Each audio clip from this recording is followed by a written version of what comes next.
Hi, thanks for joining me today.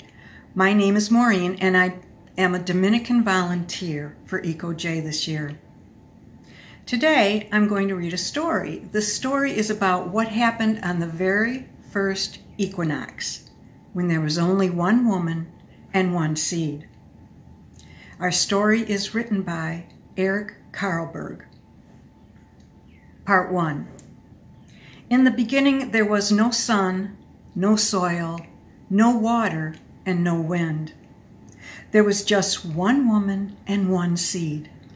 Just one woman and one seed lying upon a hard, cold rock floating through space. But the woman was very hungry. She said to herself, "If I do not eat, I will die today." But all there was to eat was the one seed, nothing else. The woman held the seed and looked it over. It was small, but quite beautiful. The seed coat was half black and half white. She was tempted. She imagined the seed would be good to eat. The black side would taste like chocolate and the white cream. She shut her eyes, her mouth watered, and her stomach rumbled. She placed the seed between her thumb and index finger and raised it to her mouth. With the seed at her lips, a thought came to her mind. She lowered her hand and looked again at the seed. Beautiful, but very tiny. It wasn't much to eat. She began to see the situation more clearly. She said to herself, "If I do not eat this seed, I will die today. If I do eat the seed will die today, and I will die tomorrow." She thought it through a little more. She said to herself, "If the seed dies today, and I die tomorrow, the day after that, there will be nothing but a cold, dark rock floating through space." She thought about that and she became very sad, and she lost her appetite. Then she had what she believed was her best thought. She said to herself, "If I do not eat the seed, maybe the seed will grow." She saw the situation clearly.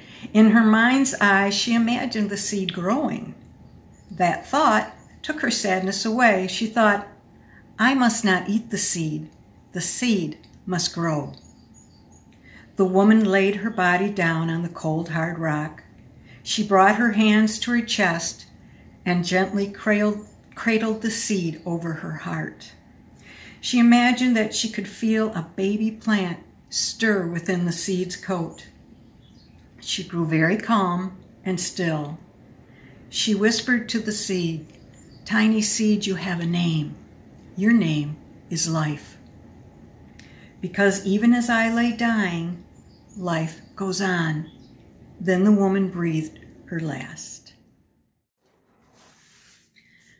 Part 2. Now the woman had breathed her last. All the air from her lungs, like a gentle breeze, blew out through her nostrils. It was the beginning of the wind and the atmosphere. The light left her eyes and scattered everywhere. It became the sun, the moon, and the stars. It was the beginning of the universe. Suddenly, all the waters that were within her burst forth and covered the face of the cold, dark rock. It was the beginning of the oceans, the lakes, the streams, and the clouds. The rest of her body, her skin, her bones, and hair, washed ashore. It was the beginning of the land, the mountains, the plains, and the dark, fertile soil. In the Talmud, the seed had been carried out to sea, but soon after the land appeared, a giant wave carried the seed until it crashed hard against the land. The sea rode the foam to the fertile, dark soil and came to rest in a ditch that had been the woman's navel. Rain came and buried the seed in wet soil. The sun came out and warmed the dark soil and the seed buried within it. the seed named life began to grow. First the root, then the shoot, and then the true leaves. The seed spread its leaves out into the air that had come from the woman's lungs. It dug its roots into the fertile soil that had been the woman's body. It made food from itself, from the light of the sun, the light that had been in the woman's eyes. Its thirst was quenched by the rain, the water that had burst forth from the woman. Part 3. The young plant grew towards the sun. It grew flowers, then pods full of seeds, each a copy of the first seed. When the plant grew old, it became time for it to die. Its green leaves began to dry. Its green branches became brittle and bent under the weight of the heavy seed pods. Finally, the stem snapped. The plant and all its seeds came crashing down to the fertile soil. Then came a rain which buried the seed and the plant. The body of the plant returned to the fertile soil, but each of the seeds began to grow. Each became a plant that made more seeds, and each of those seeds became a plant that made more seeds, and so on and so forth for hundreds of millions of years. Thank you for joining our story today.